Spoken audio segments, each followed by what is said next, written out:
هاي يا جماعة، أنا شيماء وأنا نور. وإحنا في بودكاست travel stories.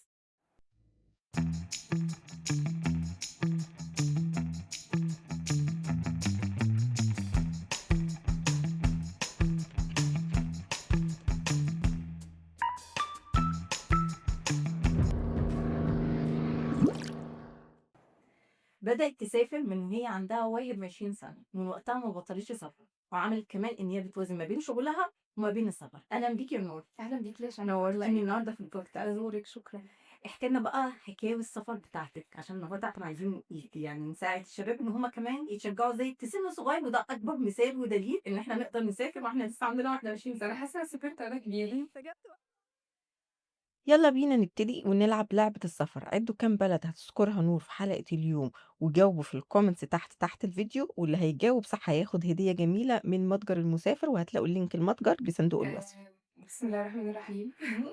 أول رحلة كانت 21 سنة، عشان في قانون كان بيقول أنا مينفعش أسافر غير وأنا فوق 21 سنة، أو لو تحت 21 سنة آخد انت إذن. ناوياها بقى من كنت بدري. ناويها من بدري وهوشها من وأنا 17. شفت له معايا فاهماني؟ فما كانش ينفع آخد غير إذن بابايا. بابايا كان رافض، تمام هو أصلا منفصل عن ماما، مش عايش معانا ولا أي حاجة. تمام فحسيت اللي هو انت بترفض وانت ما تعرفش تعمل حاجة. تمام. فحسيت اللي هو لا، أنا مستنية ال 21 بقى عشان أسافر. واو. فونس تميت ال 21 عملت الباسبور. تمام. وكنت بقى الفكرة في دماغي محوشة فلوسها، حارمة نفسي بحاجات كتير قوي عشان الموضوع ده مهم قوي، اه لان دايما بقول كده. بالظبط. تمام. كانت الرحلة المفروض انها تبقى دبي ولبنان. واو. ماما بقى ايه كانت خايفة عليا قوي، يعني مش عايز ترفض عشان ما تبقاش اللي هو ايه انا وابوكي عليكي. تمام. فاللي هو انا هوافق، بس في نفس الوقت هاجي معاكي وخلاص بقى. جت معاكي الموضوع. جت معايا. حلو قوي. بس قالت تشوف بقى هتصرف ازاي، هعتمد على نفسي ازاي، هظبط الرحلة ازاي. فكأنها ما كانتش موجودده معاكي.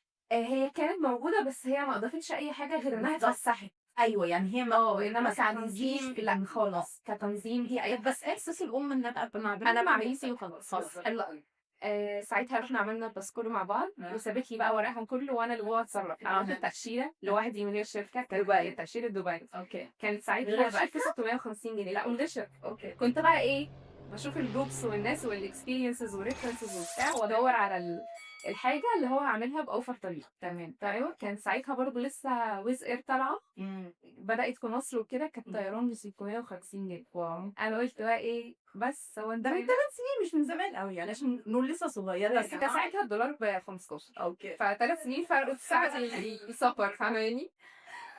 بس كده حجزت بقى طيران ويز اير، ورحنا خدناه من اسكندريه من مطار برج العرب. اللي هو هوفر يعني هوفر. انا رحت مطار شرم الشيخ. هوفر يعني هوفر، فاهماني؟ قعدنا بقى في دبي. المفروض كانت الرحله 10 ايام هنا و10 ايام هنا. تمام. حصل ضرب في لبنان. او ماي جاد. لا خناقه. اوكي. كملنا بقى ال3 اسابيع في دبي. اوكي. ورجعنا بقى من دبي. طبعا خسرت شويه في الطيران وانا بلدي بتاعت طياره لبنان، واحجز منها من دبي وكده.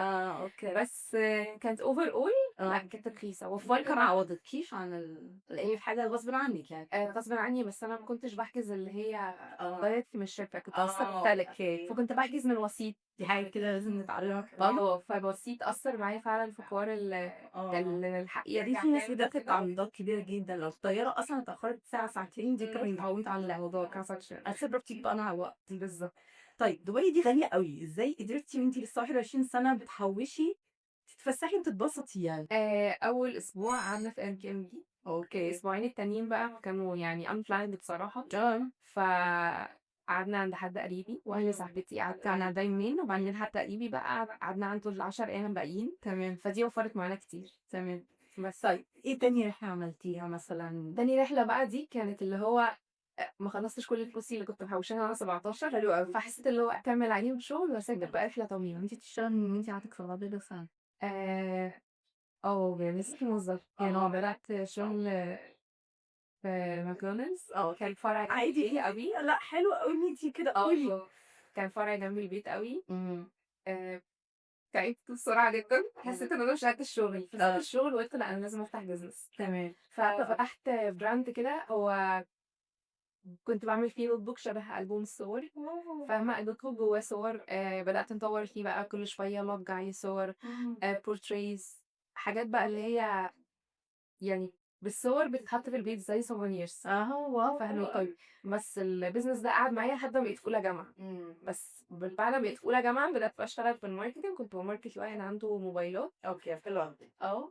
واشتغلت طبعًا في كام حاجة كده مش هينفع أقول عشان هو فضايح فاهماني؟ اوكي. وبعدين بقى في تانية جامعة بدأت تدريس English لإنه تبع مجالي. انت خريجة ايه؟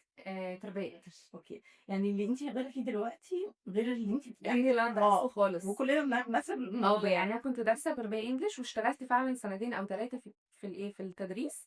وبعد كده بقى حسيت إن هو لأ، ده ممكن يعطّل لي عن الحلم الأساسي اللي أنا عايزة أعمله. انت عملتي كل الشقلباظات دي عشان توصلي لهدف ان انت تبداي تسافري وتعتمدي على نفسك. تمام. بالضبط. طيب احنا يعني اللي انا عرفته من قصتك ان انت حياتك ما كانتش اسهل حاجه، في حياه صعبه، مش اتولدتي ببقك معلقه دهب، لان دايما الناس لا عليهم خالص. امبريشن ان احنا بنسافر عشان احنا اغنياء قوي واخدين من بابانا ومامتنا فلوس. لا ما يعرفوش خالص. ان في ناس كتير بتبدا تسافر من هي يعني لسه معتمده على لأ، نفسها. هو بابايا من وأنا 12 سنة وهو شايل إيده من حياتنا انت كلنا. انت بقى اعتمدتي على نفسك من وقتها من وأنا 17 من وأنا وأنا ماما بقى 17. هي المسؤولة أوي الفترة دي، ماما تعبت جدًا. وانت ساعدتيها شويه. لمّا كبرت انا 17 سنه ده بدري قوي، بس ما كنتش باصرف على البيت مثلًا بس بتصرفي على نفسك. بس أتليست باصرف على احنا نفسي. على فكره ده هو احنا بدانا نصرف على نفسنا من بعد ما اتخرجنا، بالضبط. او بناخد مرتب أيوه. ولسه بناخد المصروف، فكمان المرتب ده بنجيب بيه حاجه بسيطه يعني اللي هو شنطه أنا ده. بصراحة هاحوشه كله اللي هو أنا عايزة شغل، فانت عايزة كذا. استغنيتي عن حاجات كتير قوي عشان أوي. تبداي تسافري. بالضبط. تمام. تاني سفريه قلنا ان احنا رحنا فين؟ جنوب. جنوب شرق آسيا ايه ده؟ لفيت بس أسبوع. ده عايز يسافر، ايه ده انا عايزه اروح اوروبا، عايزه اروح بلاد ما هو أوروبا صعبة، محتاجة أدِش في حساب يبقى في فلوس أجيب منين كل ده فاهماني؟ محتاجة يكون عندي travel history كويس عشان أبدأ أقدّم. فحسيت إن هو الموضوع صعب شوية. أبدأ بالبلاد الرخيصة اللي في نفس الوقت تأشيرتها سهلة. بس فبداتي بايه بقى؟ فبدأت بتايلاند. الوحيدة اللي كانت فيهم محتاجة تأشيرة، بس كانت سهلة، فالبلاد بقت صعبة. بس ما في المطار بقى ان انت لازم تاخدي الكوفي ابو 300 No way. عشان الحاجات دي رفاهيات. كل الفلوس دي الحاجات دي بقيت أعملها وأنا كبيرة بقى فاهمة؟ اما بقيتين الكوفي رفاهيات. كنت باعملها كنت زمان كل ده يعني آكل وأنا مروّحة، أجيب snacks للمطار. بالضبط، آكل قبل ما أروح المطار هكذا. يعني لمّا كبرت ممكن بقى رفاهيات بقى أتبسط يوم ما بتاع. عشان نجيب ازازه الميه عشان عايزين شربت العطش فاهمة؟ بالضبط. عشان على الطياره هتبقى اغلى. طيب رحتي تايلاند إمم. و17000 جنيه آه. صرفتوا منهم كام؟ لأ، اللي كان في البنك 17,000 أنا كان معايا غيرهم اوكي. فاهماني؟ بس قصدي لمّا قدّمت كشف الحساب كان 17,000. 17 صرفتي قُلت كام بقى؟ يعني قعدت قد ايه في تايلاند؟ قعدت في تايلاند 3 أسابيع. اتبسطتي لوحدك؟ جدًا. انت رحتي من غير ماما بقى المره دي؟ من غير ماما بقى اللي هو خلاص اطمنك أنا عليكِ. هاسيب اخواتِك 3 شهور بس. اوكي. فاتطمنت بقى إن أنا عرفت أتصرّف وكده في أول رحلة، فكمّلت بقى أنا الرحلة التانية. قعدتي في تايلاند قد ايه؟ قعدت في تايلاند 3 أسابيع. مده طويله. بس ما رُحتش مدينة واحدة، حلو. يعني لفّيت كذا مكان. اوكي. كنتِ بتقعدي بقى في اوتيلز والّا dorms والّا؟ كنت بابدأ بدورمز. كانت بالنسبة لي أرخص اوكي. فاهماني؟ في حِتت تانية ما كانش فيها دورمز بنات بس، آه. فكنت باضطر أدفع أغلى شوية وأقعد مثلًا في فندق economy شوية اوكي. فاهماني؟ حلو في حِتت تانية كنت باتواصل مع بنات إن أنا أسكن عندهم يعني إن هم يستضيفوني. اوكي. بس فاهماكِ. فكانت الexperience overall ما كانش انتوا فيها بتعملوا واحد عندها على فيسبوك يعني في جروب على فيسبوك آه. اسمه host assistant. انا باحبه أوي. تحفة. تحفة. فاهماني؟ ده في بنات من كل أنحاء العالم بانزّل بوست إن أنا يا جماعة أنا جاية منطقة كذا أو بلد كذا يوم كذا كذا وعايزة يا إما meet ups يا إما recommendations يا إما انا عايزة نشرك هو في مكان يعرفني البلد. بالضبط. الجروب ده باحبه أوي. في أوي. كمان جروب اسمه travel buddy ان انتِ انا مسافرة مكان حد ييجي معايا. بالضبط. انتِ بتحبي تسافري لوحدك والّا مع حد؟ ما باحبش أسافر مع حد غريب. يعني لو هاسافر يا إما مع صحابي يا إما لوحدي. فاهماني؟ حد غريب باحس أنا لسه هاتعرّف على طباعك ممكن ما نلزقش. فاهماني؟ إنما صحابي عارفاهم ومش أي حد برضه. ودي حاجة مهمة برضه ان احنا وبنعرف صحابنا أكتر في السفر كمان. كمان. ولازم كمان نبقى واثقين، يعني أنا باحس إن السفر إن أنتِ تسافري مع حد ده زي الجواز، لازم يبقى شبهي. بالضبط. كده واحد يصحى مثلًا متأخر وأنتِ بتصحي بدري وعايزة تنزلي، أنتِ عايزة تفطري في حاجات شعبية وعايز أنا اللي عارفة أسيب أنا ما باحبش كده، فلازم طبعًا أنتِ تختاري شريكِك صح أوي. تمام. سافرتِ قبل كده مع حد وما ارتحتيش معاه مثلًا أصحابك أو ندمتِ؟ لأ مش لدرجة ندمت، لإن أنا باحاول دايمًا أتبسط مهما كان الوضع وِحِش جدًا، فاهماني؟ اللي هو أنا مش جاية البلد دي تاني، فأنا يا هاتبسط يا هاتبسط، ما فيش option زي الماكسيموم بتاع بالضبط. بالظبط. ممكن حاجات تحصل تضايقني بس مش بتعكنن عليَّ الرحلة، فاهماني؟ بس لأ ما قدرتش. جربتِ تطلعي مع شركة والّا أنتِ كل رحلاتِك لوحدِك؟ أول رحلة طلعتها مع شركة كانت لبنان، أوكي. كانت collab ما بيني وما بينهم، إن أنا أmarket للشركة. أوكي حلو ما أوي. كانتش بقى ببلاش 100% ده آه. كان discount 50%. أوه! بس قُلت بس هي فرصة. آه. بالضبط، أنا لسه بابدأ ولسه كان عندي الإنستجرام بتاعي 20,000 أها. والتيك توك 80,000 أها. فاهمة؟ سبحان قليلة الله. أوي إن هو يوافق إن إحنا نعمل collab مع بعض، وأنا اللي عرضت عليه، اللي هو إيه رأيك نشتغل مع بعض؟ أنا باعمل كده آه. عشان كل واحد اللي هو أنتِ لسه صغيرة أوي. بالضبط، كنت عايزة أبدأ أحط رجلي في آه. المكان فاهماني؟ أها. بس وافق إن هو يعمل لي discount 50% اهم. و وأروح معاهم لبنان. ودلوقتي أنتِ بقيتِ أنتِ اللي بتطلّعي رحلات. بقيت أنا اللي باطلّع إعلانات وبقت الشركات هي اللي تكلمني ياه! وأنا أحط رجلي على رجلِك اللي هو هتدّيني كام بقى إن شاء الله؟ طيب دلوقتي أنتِ حوّلتِ الpassion بتاعِك اللي لإن هو هو السفر يبقى business. إن هو بدأ يكون الbusiness. على فكرة بالضبط. كذا حد أنا بالنسبة لي السفر أنا full time traveler وslow traveler يعني أنا باروح أقعد في البلد باقدّم على إقامة، بس أنا مش باقدّم على جديد، أنا يعني أنا ما عنديش مبدأ اللي هو أروح أقعد أسبوع وأرجع، لأ أنا أتعب، أنا أساسًا ممكن أروح أنام وأرجع يعني، فاللي هو باقدّم على إقامة، فأنتِ ممكن يعني أنتِ حوّلتِ الpassion بتاعِك لbusiness. أنا ممكن ال السفر بالنسبة لي آآ يعني بقى مصدر ليّا أو استثمار ليّا بشكل آخر، فأنتِ بالنسبة لِك كان مصدر دخل مادي. قولي لنا عن سبرسي ده، يعني هو السفر أنتِ اتعلمتِ منه إيه أو إيه السبب اللي خلّاكِ تحوّليه يبقى business ليكِ؟ أنا ما كنتش ناوية أخلّيه business أصلًا، هو هي كده. كانت بالصدفة. أها. أنا يعني بعد حتى ما سافرت ال6 بلاد بتوع جنوب شرق آسيا، باسافر اللي هو باتصور صورة في كل مكان، ذكرى بس إن أنا رُحت الحتة دي، أوكي. وأبوست على إنستجرام stories زي أنا وأصحابي كان الaccount private أصلًا. أوكي. فبالصدفة آخر الرحلة ما خلصت تمام، عملت فيديو اللي هو صور مجمّعة كده وحطيتها على أغنية، كانت أغنية هالِم الهدوم الهدوم واللعب عارفاها؟ حاجة كده تمام، لقيت الفيديو viral 1000 والّا 500 حاجة كده. خلاص هي تمام. بتيجي على تَكّة. ما كانش فكرة أصلًا، كان فيديو عادي جدًا. يعني صور وعليها أغنية. لقيت بقى ناس طب أنتِ رُحتِ تايلاند إزاي؟ إيه ده سافرتِ لوحدِك إزاي؟ طب التأشيرة؟ فبقيت أرد على الcomments بفيديو أشرح فيه، ما أنا مش هاشرح process التأشيرة كلها في comment فاهماني؟ فالفيديو اللي بعده يتشاف، اللي بعده يتشاف، حسيت إن هو ويسألوا أسئلة وأنا أرد، يسألوا أسئلة وأنا أرد، فبدأت على التيك توك بس أساسًا، وكان اللي هو رد على أسئلة الناس عايزة تعرف أكتر، فبقيت أحكي stories بس. بعد 6 شهور من التيك توك قُلت لأ، طب ما أروح على إنستجرام وفيسبوك، يعني ليه أفضل في حتة واحدة؟ خاصةً إن إحنا شعب فيسبوك أكتر من إنستجرام. بالضبط، والناس كانت بتحبني يعني الحمد لله عشان شايفين إن أنا بنت عملت حاجة هُم مش قادرين يعملوها، تمام. فكنت أنا بالنسبة لهم أنتِ في حقنا أحلامنا، إحنا عايزين بيشوفوا نتفرج. حلمهم فيكِ، بالضبط. ودي حاجة حلوة أوي. وأنا بقى ما كنتش اللي هو إيه، أنا أعلى منكم، أنا أحسن منكم، لأ، أنا كنت باتعامل معاهم اللي هو أنتم أخواتي وصحابي، فإحنا كلنا واحد زي بعض، وأساعد البنات وأشجعهم. أنتِ اديتيهم inspiration لحاجة هُم نفسهم يعملوها ما بيعملوهاش، ممكن بسبب الخوف، هُم خايفين يكسروا حاجز الخوف، ممكن غير يكونوا أهاليهم طبعًا أهالي الdistractions اللي موجودة في مصر. فأنتِ أول مرّة أقنعتِ مامتِك إن هو تعالي معايا يا ماما، وعلى فكرة بالضبط. أعرف كذا حد عمل كده. فأنا أقنعتها وهي ماما الحمد لله كانت بتحاول اللي هو إيه، مش هارفض لله الرفض، يعني هاشوف أسباب الرفض إيه وأقنعِك بيها يا تقنعيني وأقنعِك. طب أنتِ تنصحي مثلًا البنات اللي عايزة تسافر يقنعوا أهاليهم إزاي؟ يعني الموضوع ده صعب أوي، آه. لكن الأهالي بتختلف بتختلف. من بعض، يعني أنا آه. عندي صحابي أهلهم صعبين جدًا، أنا لو اتكلمت معاهم شخصيًا هُم مش هيقتنعوا، فاهماني؟ لأ فأنا أنا إزاي أنا دايمًا بانصحهم مثلًا إن هم يبدأوا مثلًا بالسفر جوّه بلدهم من الأول. أنا كان عادي ممنوع إن أنا أسافر على فكرة وقعدت أنا لغاية مش بعد عايزة أفاجئِك وأقول لِك إن أنا لحد أولى جامعة أنا ما كنتش باروح في حتة من غير ماما، أروح حتى الجامعة ماما وصّلتني أول يوم الجامعة. أنا كنت ممنوعة من السفر. أنا ممنوعة من الخروج مع أصحابي لوحدي. لأ أنا كان برضه أهلي ما بيرضوش يخلّوني أسافر، يعني عشان يعني أقنعهم بدأت أنا أسافر جوّه البلد وأقول أنا لهم حتى إن ما أنا سافرتش جوّه مصر الأول. والله بدأت في البلد. أنا كنت شايفة إن أنا ليه أضيّع فلوسي جوّه مصر ومصر عندي، ما يعني دي مش فلوس إكسترا أرفّه بيها عن نفسي جوّه مصر فاهماني؟ فكانت هي رحلات المصيف اللي هي مرسى مطروح، تمام. شرم الشيخ والّا الساحل هكذا، اللي هي رحلات عائلية، أها. إنما أسافر لوحدي بقى أستكشف حتة في مصر لأ ما عملتش كده.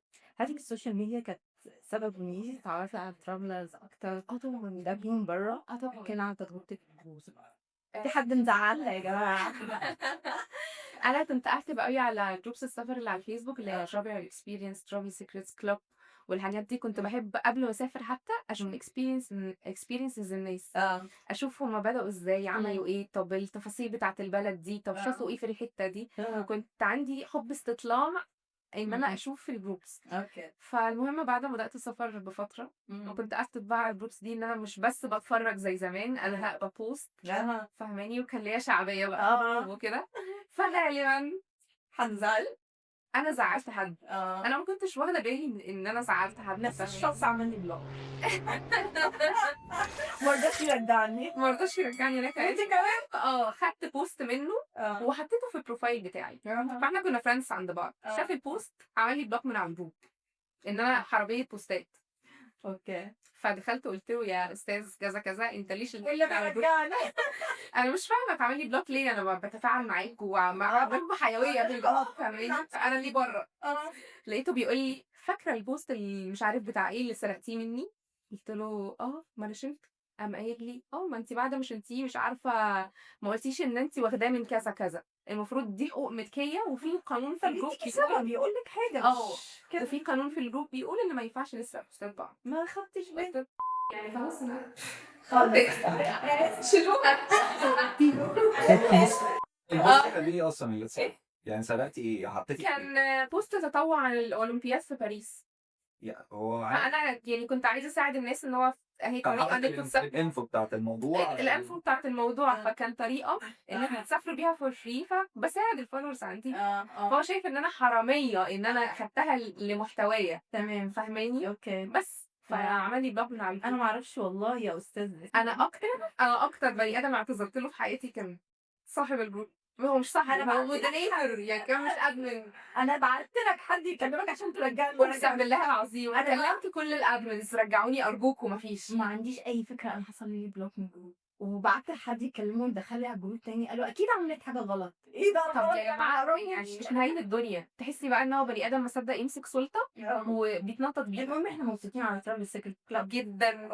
ومستر بهاء إحنا بنحبك دي. وعلى فكرة لو اتحايلوا عليا ارجع traveler experience مش هارجع. ولا أنا كده حاجة عايزة.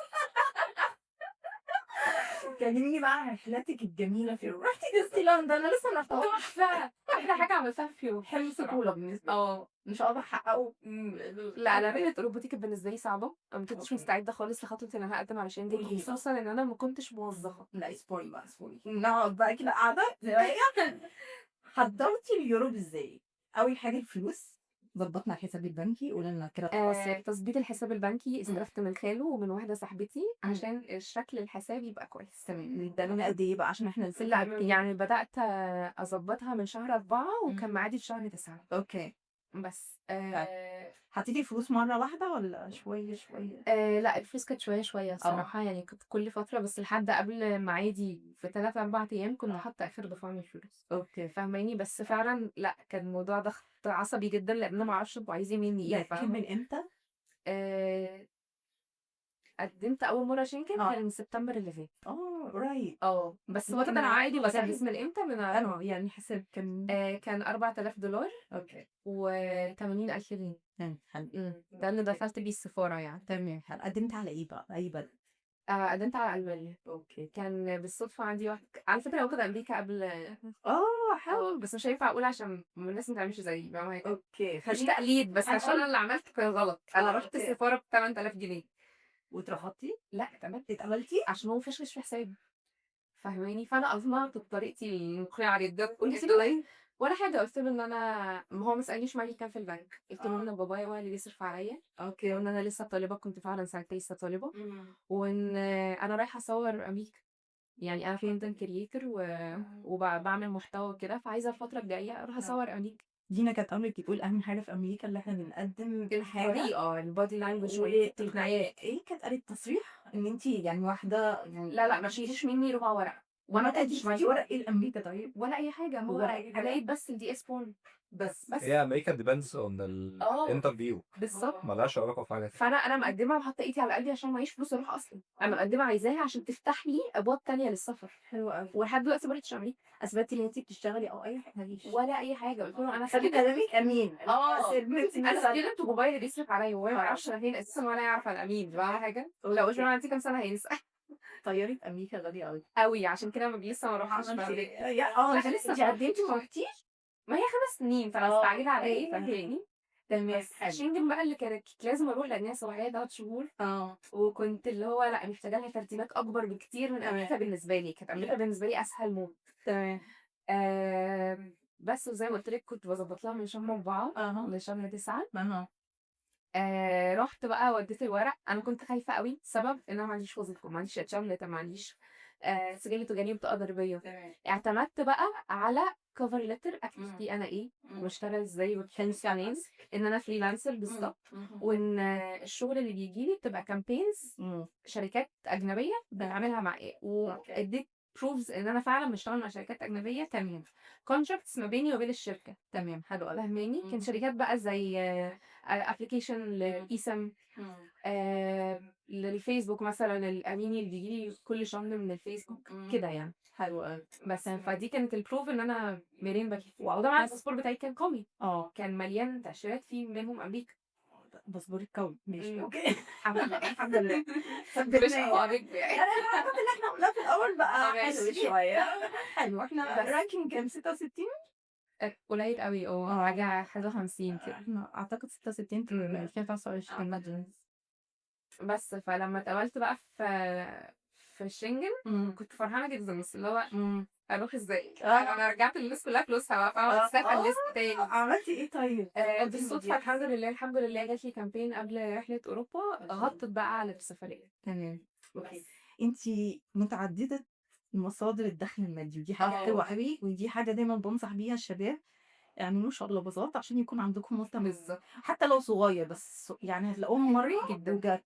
قولي لنا احكي لنا مثلًا أنتِ عندِك كذا مصدر وأنتِ اتعمدتِ ده، أنتِ يكون عندِك كذا مصدر دخل والّا هي لا أكيد طبيعي بتمارس وأنا باأسس وأنا يعني باعمل كذا آه. حاجة مع بعض. يعني بتعرفي شغل السوشيال ميديا بياخد مننا مجهود إن أنتِ تعملي ريل ده، دي حاجة كام ثانية بوقت كتير. ممكن ساعتين 3 والtravel content أساسًا بيصرف عليه كتير أوي عشان ده تمام.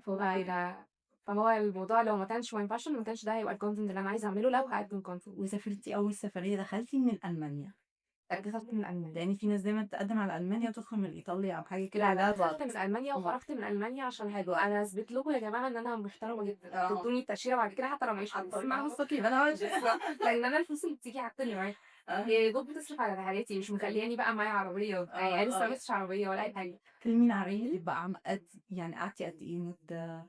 10 أيام. 10 أيام. كان بالنسبة لي budget قد كده، فهاتشقلب ال10 أيام عشان البادجت كلها؟ كلها أنا راجعة مفلست من كده. فاهماني؟ ما بتحطيش دايمًا فلوس كده على جنب just in case؟ ما هي وسط الكيس دي بقى كانت خلصتِ هو خلاص. صرفتها بقى لما رجعت، اللي هو يا دوب للبيت لاحتياجاتي بس تمام، كده. أوكي. احكي لنا بقى ال10 أيام رُحتِ فيهم. ال10 أيام ضبطت يعني هم كانوا 5 بلاد، آه. كل بلد يومين، هاتشقلب فيهم باليومين. إيه بقى البلاد؟ ألمانيا؟ ألمانيا، لوكسمبورغ، باريس، آه. بلجيكا، وأمستردام، ورجعت على برلين. ما رحتيش إيطاليا؟ لأ. كل الناس بتروح إيطاليا عشان تاكل. ما هي كانت في شتا، فحسيت إن هو إيطاليا لأ محتاجة صيف بصراحة. أنتِ كمان بتضبّطي على السيزون طبعًا. طبعًا. فحسيت إن في يعني سويسرا مثلًا ما هي جنب ألمانيا أصل لأ مش هاحرقها في الشتا، محتاجة يعني حاطة لها خطة تانية. حاطة لها خطة تانية في الصيف. حلو أوي. قولي لي بتحضّري رحلتِك قبلها بقد إيه؟ لأ بكتير بصراحة. يعني يعني لو رحلة أنا اللي هاعملها وأنا اللي عايزة أطلعكم بكتير، ب3 شهور أقل حاجة. فاهماني؟ عشان الفلوس، عشان ترتيبات طيران، عشان الفنادق، عشان التأشيرة والوقت بس في رحلات كتيرة بقى كانت بتبقى اللي هو شركة عايزاني، فبتبقى بعدها بأسبوعين 3 باسافر عادي. تمام. لو هي كشغل، إنما لو رحلة أنا اللي باضبطها لأ كتير. احكي لنا بقى عن رحلتِك اللي أنتِ بتنظميها. أنا جات فترة كده جالي comments كتيرة أوي من بنات ما تضبطي رحلة بالضبط، عشان أهلنا بيخافوا علينا، أهلنا واثقين فيكِ، فلو أنتِ اللي عملتِ الرحلة هيطلعونا بُصّي معاكِ. ماما بُصّي موت بتحصل ناحية هاطلع لدرجة إن في ناس كانت بتخلّيني أكلم أهلها أقنعهم أقول لهم خلاص ماشي. كلموا نور يا جماعة. لو أنا باستفسرها بقى. ما ده نفس السؤال بتاعنا، وبجد السؤال اللي سألته لِك، إزاي نقنع أهلهم؟ ما فكلموا هو مش كلّهم، بس في منهم اللي هو إيه طب إحنا محتاجين نكلمكم، في ناس بقى كانت بتخاف لأن أنا مش عندي شركة، أنا كنت باعمل الرحلات كده اللي هو أنا اللي باحجز لنفسي من غير ورق شركة، فإيه الدليل إن البنت دي حقيقية؟ أنا كنت فاهمة باروح كده حاجة؟ آجي أزور صاحبتي، بُصّي ماما صاحبتي كلمي صاحبتي بالضبط. شوفيها كده يعني. بالضبط. فبدأت رحلات جوّه مصر، كانت حاجة في سيوة وحاجة تانية في أسوان والنوبة. أسوان والنوبة دي بصراحة كانت تبع شركة، أوكي. بس أنتِ كان كنتِ tour guide معاهم؟ لأ، بس هو الشركة اللي منظمة. أوكي. بس بس أنتِ كنتِ معاهم في الرحلة؟ كنت معاهم في الرحلة. حلو أوي. بس وبعد كده عملت دبي والعمرة، عاملاها بسعر خلّى الناس بجد بتموّت بعض عشان دبي تطلع معايا. والعمرة يعني دبي بُص وعمرة. يعني رُحت آه. كده أي الأول دبي والّا العمرة؟ لأ، كانت دبي لأ. أوكي. رفّه عن نفسِك خالص. أروح مع نفسي بعدين أروح أتوب بقى. رُحتِ فين في دبي بقى؟ دبي كان هُم يومين بليلة، إمم. فخدت يعني أجرت باص على وقت سوري على عدد الناس كلّها، إمم. تمام، إمم. ولفينا بقى كل حتة، يعني ما فيش حتة في دبي ما رُحناهاش. حلو أوي. رُحنا طبعًا دبي مول، رُحنا حي السيف، الديرة. آه. الديرة اللي كنا ساكنين فيها. آه. رُحنا فين كمان؟ لأ كل حتة، يعني لفّفتهم كتير. طيب كيورو، أكتر حتّة حبيتيها إيه وأكتر مكان أو أكتر بلد حسيتِ إن هو واو مش واخد أنا عارفة هيبقى دي unexpected answer، بس يا جماعة أنا حبيت باريس. عكس اللي اتقال قبليكِ عكس كل الناس بتقوله، بس أنا حبيت باريس بصراحة. حبيتيها في إيه؟ حبيتِ إيه فيها؟ حبيت فيها إن ما أعرفش، حسيت في أجواء كده. أنا كنت بصراحة هي كانت الexpectations بتاعتي لباريس زي ما كل الناس بتقول، مش نضيفة، ريحتها وحشة، overpriced، إمم. الناس فيها تحسي إنها من الناس اللي هي بالشوكة والسكينة أوي. فأنا كنت رايحة اللي هو أنا رايحة ديزني لاند وبالمرة عشان وأنا طالعة لفوق أبقى عديت عليها. تمام، حلو أوي. بس فما كانش في expectations كتير، بس لمّا رُحت أنا انبسطت جدًا. يعني في واحد اسمه أحمد جميل أنا باعمل له إعلان يا جماعة. هو ما شاء الله عايش في باريس بقى له 8 سنين، عامل business هناك إن هو عنده Airbnbs. حلو أوي. بس ده بقى بعيدًا عن إن أنا أجرت منه كيدية البيت، والّا يعني بيبدأ من 80€ متهيأ لي أوكي في الليلة. في الليلة. حلو أوي. بس بعيدًا عن إن أنا أجرت منه يعني البيت، أنا هو اسمه ساعدني. إيه تاني؟ أحمد جميل. إحنا جايين قريب نعمل لنا discount. ساعدني في كل حاجة، بجد. بجد كان حافظ هو الشارع ده فيه إيه في بالضبط. الغالب الAirbnb هتلاقيه هو بيبقى عايش في المكان والّا الAirbnb اللي هو لأ هو عنده كذا شقة، يعني هو أوكي. عاملها business. أصل أنا أعرف كيورو دي يعني دايمًا بيبقى الناس مثلًا واحدة عايشة في شقة وعندها أوضة زيادة في صالة لأ، دي حاجات بقى اسمها guest house، كنت أصلًا آه. فيها في آسيا عادي، آه. بس في أوروبا كان أغلبه hostels الصراحة. جربتِ guest house والّا؟ جربت كل أنواع الفنادق يا جماعة، يعني كل أنواع السكن سكنت فيه. طب احكي لنا عن تجربتِك، إزاي مثلًا بتحافظي على الأمان كبنت؟ بصراحة الفلوس بتخبيها إزاي؟ 70% من محافظتي على الأمان الناس يبقى على ربنا. أوكي. يعني بجد بابقى اللي هو باتوكل على الله خالص. حصل لِك أي موقف مش ظريف؟ مرة كنت في سريلانكا. سريلانكا من البلاد اللي بتنام فيها أوي. وأنا كنت رايحة من مدينة لمدينة، فالباص وصل المنطقة أو وصل الstation بتاعته متأخر، وصل الساعة 09:00. 09:00 ده بالنسبة لنا أنا كمصرية أنا لسه بابدأ الخروجة الساعة 09:00 فاهماني؟ أوكي. فلما وصل الساعة 09:00 هو هناك في application بتكوني منه أوكي. أنا موبايلي كان هيفصل بقى، مسافرة من مدينة لمدينة وحركات. لازم power bank. كان بقى كل حاجة بتفصل مني وأنا اللي هو اليوم ده مش يومي فاهمة؟ فجاية باطلب بقى توك توك، لقيت لسه بعيد أوي ومش عارف إيه، لقيت 2 جايين بيقولوا لي إيه، طب إحنا ممكن نوصّلِك المنطقة اللي أنتِ عايزاها وتدفعي نفس الرقم اللي في الapplication، بعدين صاحب توك توك. قُلت له خلاص تمام، لإن موبايلي كان هيفصل وأنا باستنى في الشارع فاهماني؟ فركبت معاهم، وأنا باقي أنا ركبت مع 2 وأنا لوحدي أوكي. فاهماني؟ كان التوك توك عامل 400 روبية تمام. وقفت في نص الشارع بقى في شارع ضلمة مقطوع، لقيته بيقول لي أنتِ هتدفعي 2000. أوكي. قُلت له مش فاهمة ليه؟ قام قايل لي عشان إحنا فقرا وأنتِ غنية. كانت أحوال الصراحة في سريلانكا ساعتها دمار، كانت يعني فقرا أوي وأزمة بنزين والدنيا بقى فعلًا يعني فقر أوي. أوكي تمام. قُلت له مين قال لِك إن أنا غنية؟ بنتكلم يعني أنا باتخطب بهدوء. والله العظيم بهدوء عاجبني بشويش. يعني أنا باتخطب بهدوء جدًا. باقول لك غنية. قام قايل لي أنتِ صحيح أمّا هي تفسحي عندنا. قُلت له بس أنت اتفقت معايا على 400 ليه بتغيّروا كلامك دلوقتي؟ أيوه هو كان شارب يعني كان شارب حشيش، هو دماغه كانت هادية وأنا بشخصيتي ليه أكتر ما أنا هادية أنا كمان. والتوتر معايا بييجي من جوّه، مش باطلّعه على الهبد برّه فاهماني؟ كنت متوترة من جوّه باعمل كده، ومن برّه أنا اللي هو أيوه يعني بس أنت اتفقت معايا على 400. ده لازم تكون حرامي يعني أنت ليه بتغيّر كلامك معايا؟ قام قايل لي: "بس ما كانش حد هيدّي لِك ب400 على فكرة عشان إحنا بنقفل بدري." قُمت قايلة له: "طب وهنعمل إيه؟" قال لي: "مش هاعمل لِك انزلي هنا." قُلت له: "بس هنا ضلمة." يعني أنا هانزل لقيت نُص الشارع مقطوع. قام قايل لي: "بُصّي هدّي أعصابِك كده وخدي مني سيجارة." كان حشيش. حسيت اللي هو اخوك تعمل إيه؟ أنا ما كنتش متعصبة أصلًا. فاهماني؟ طب ازاي يعني انت بتحضري لنفسك السيناريوهات بتاعت الثبات الانفعالي؟ ولا أي حاجة، أنا النوع اللي انا شخصيتي بحضر فيها نفسي ثبات بصراحه. انفعالي. بس انا من الاشخاص اللي قبل ما اسافر بقول ايه بس ان كيس لو حصل كذا هعمل ايه طب لأ، نركز أنا بعض. باحط يعني أنا ما باتوقعش حاجة وحشة خالص، بابقى بالنسبة لي إن ده الأمان وفي نفس الوقت كل متوقع الآتي فطبعًا ما يتمنى، ليه أتوقع الوحش؟ لا بس برضه بنحط الوحش لمّا بيبقى في موقف أنا حاسة إن هيحصل فيه حاجة وحشة زي إيه؟ زي مثلًا تأشيرة، ما هي في probability إن ده يحصل وده يحصل، اوكي فده باضطر أتوقعه، تمام بس ما باحطوش في دماغي إن هو يخوفني ويأثر عليَّ، فاهماني؟ فأنا كنت بجد أنا دايمًا أهلي يخطفوني. هم ما خطفكيش؟ لأ. الحمد لله اتفقنا في الآخر إن أنا خلاص هادّيك 1500 بدل 2000 يعني فاصل مع الحرامي فاهمة؟ وكانت آخر الرحلة بقى كنت بجد بافلّس، كانت سريلانكا آخر بلد في الرحلة. بص محفظتي فأنا كنت بجد بافلّس بس اللي هو خلاص سيبها أنا بس اروح ما وقّفني في حتة مقطوعة و2 شاربين حشيش وبيعزموا عليَّ بالسيجارة، وأنا اللي هو ممكن يدفعوكي ثمنها يعني. بالضبط. جينا بقى وصّلني عند الفندق تمام، تمام أول ما قابلت الراجل اللي هو reception خُد شنطتي وأبوس إيدك وروّحني، يعني ودّيني أوضتي دلوقتي حالًا. لقيت بقى سواق التوك توك بيسلّم عليَّ بكل أريحية، وهاتي رقمِك بقى فسّحِك بكرة ولسه هياخده ابعد عني، مش عايزة أتكلم معاك تاني، هاتي رقمِك هافسّحِك مش عايزة أتفسّح. تمام تجربة زي دي ما خلتكيش تكرهي السفر او تقولي لا طبعا؟ بالعكس أنا باحب سريلانكا جدًا بجد عشان أهلها بجد طيبين، دي كيوت يا جماعة بجد أهلها طيبين يعني بعيدًا عن بعد اللي الموقف حصل ده فيكوا طيبين بعيدًا عن الموقف ده اسلام وشياكة. بس تاني يوم اتعرّفت على ولد بالصدفة باسأله قالوا لي: "إزيك يا بتاجي مش عارف إيه." قال لي: "خلاص أنا هاجي معاكِ."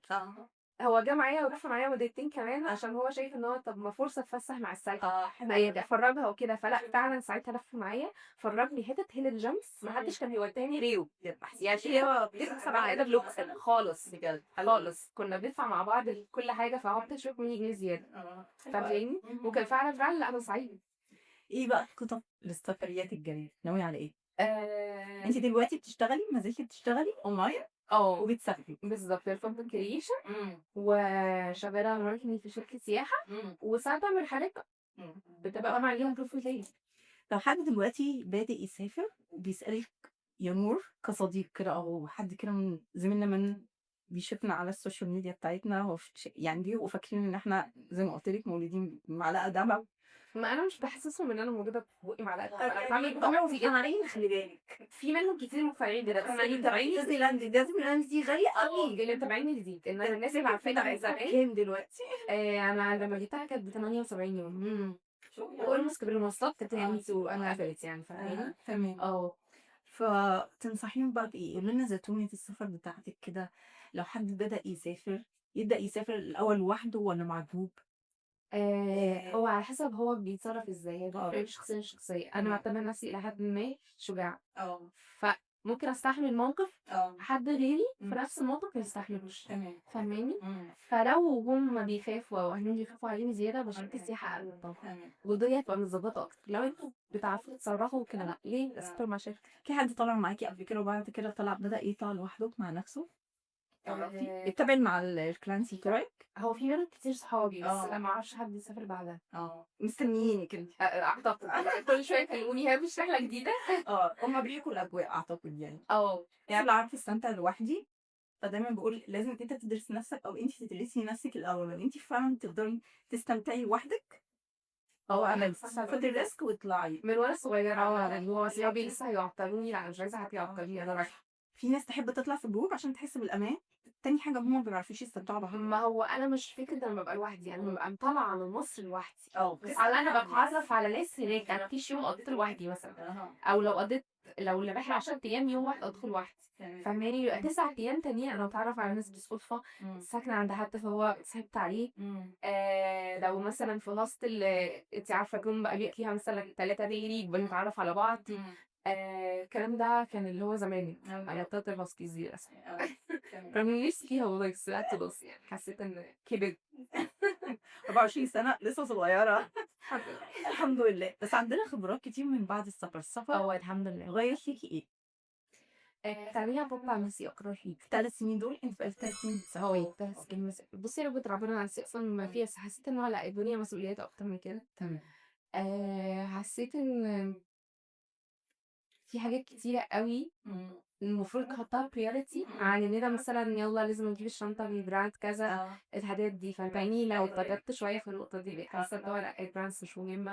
أنتِ فيها بدري أوي، ده أنا يعني الفكرة دي جات لي على 28 إيه البراندز يعني ما يهمنيش. يعني حسيت اللي هو ليه يا جماعة أفضل منظر ما حياتي مش موجودة لما ممكن أعمل experiences أنا أفتكرها. أنا مش هافتكر لما أكبر، لأن أنا كان عندي شنطة من مايكل كورس وأنا مش من جوتشي، بس هافتكر experience بلد أنا رحتها وزرتها وليا فيها ذكريات. تمام. فحسيت إن هو أنا محتاجة أعمل ذكريات أكتر ما أعمل حاجات براندز حاجات هتضيّع عليها عليها فلوسي. أنا فاكرة إن هي مضيعة على الفلوس. أنا ممكن أصرف على جزمة عشان تريحني عشان جزمة مريحني مش بالظبط. عشان براند. مش بالظبط. اللي هو شوفوا أنا ده نفس الكونسيبت بتاعي. أنا كده بالضبط. معظم اللي بيسافر بأسلوبنا بيفكروا نفس لأن إحنا مش أغنياء يا عشان جماعة. كده إحنا أصحاب أوي. إحنا مش أغنياء يا جماعة، إحنا عادي جدًا. بدأنا آه. من اعتمدنا على نفسنا. بالضبط. وفي ناس ما بتسافرش وتقعد تقول لي أنتِ بتسافري بتعملي إيه؟ بس هُم عندهم في مصر مثلًا حاجات أكتر منِّك بكتير. بالضبط. فاهماني؟ بالضبط. يعني لازم كل يوم خروجة بال1000 جنيه، لازم عربيات، مش عارفة آكل فين والكلام ده. أنتم لو وفرتوا الكلام ده كله والله هتعملوا هناخد مبلغ كتير أوي. صرف. بالضبط. وده اللي أنا عملته فعلًا عشان أنا كنت حارمة نفسي من حاجات كتير، وبصراحة ساعتها بقى عشان عندي صحاب كتير يخلصوا لي فلوسي، فاهمة حاجة؟ فكانت الموضوع تمام. والحمد لله لمّا بعد ما أخدنا لفة في يوروب بدأتِ تخشي جوّه بلدِك وتسافري جوّه بلدِك. أنتِ لسه رايحة دهب قريب. لسه أول مرة وبالصدفة. أنا قريت العنوان غلط. لأ أنا بدأت أسافر مصر اللي هو حاجات وحاجات، يعني رحلة برّه، رحلة جوّه، رحلة برّه، رحلة جوّه. طلعت دي بالصدفة يعني مش بابقى عاملة لها plan أوي. تمام. لو بس. حد لسه بقى بادئ يسافر قصة يعني عنده 20 سنة أو 21 سنة تنصحيه بإيه؟ أو تنصحيها بإيه؟ النصيحة الأولى إن اسمع stories كتير قبل ما تسافر، يعني خشي رابي السيكريت كلاب واعمل بلوك بالضبط. للي مزعلانا. بالضبط. نقرا أكتر عن البلد، يعني ما نسافرش وإحنا مش عارفين الدنيا فيها إيه. تمام. حلو أوي، دي مهمة جدًا. يعني نقرا كتير أوي عن البلد، لإن فعلًا أي بلد أنا رُحت وأنا مش قارية عنها ما حسيتش أوي زي ما أنا عارفة كل حدوتة فيها. تمام. إنما يبقى عندنا ثقافة عن البلد قبل ما نزورها حتى. نطمن أكلنا عشان ما يخنقوناش في المحلات اللي بعدها. إزاي بقى؟ ما إحنا كل شوية نتصل يعني يا ماما أنا النهارده هنا ابعت لها صورة بتاع تبقى متطمنة يعني في contact معاهم عشان يحسوا إن هو إحنا تمام. تمام. إحنا عارفين هي بتعمل إيه دلوقتي حالا، لو سألتوني نور فين أنا عارفة نور النهارده سهرانة مع صاحبتها في كذا كذا. فاهماني؟ فالنقط دي بتفرق مع الأهالي جدًا، ودي اللي بتخليهم يوافقوا على اللي بعد كده. يعني ممكن أوافق النهارده بس معصلجة المرة اللي بعدها هاوافق بسرعة. هي أول مرة بتبقى صعبة إن أنتِ تقنعي أهلِك إن أنتِ أصلًا تعتمدي على نفسِك تطلعي الطلعة دي. بالضبط. ودايمًا باقول لو أنتم فعلًا خايفين تطلعوا لوحدكم اطلعوا مع شركة بقى يعني.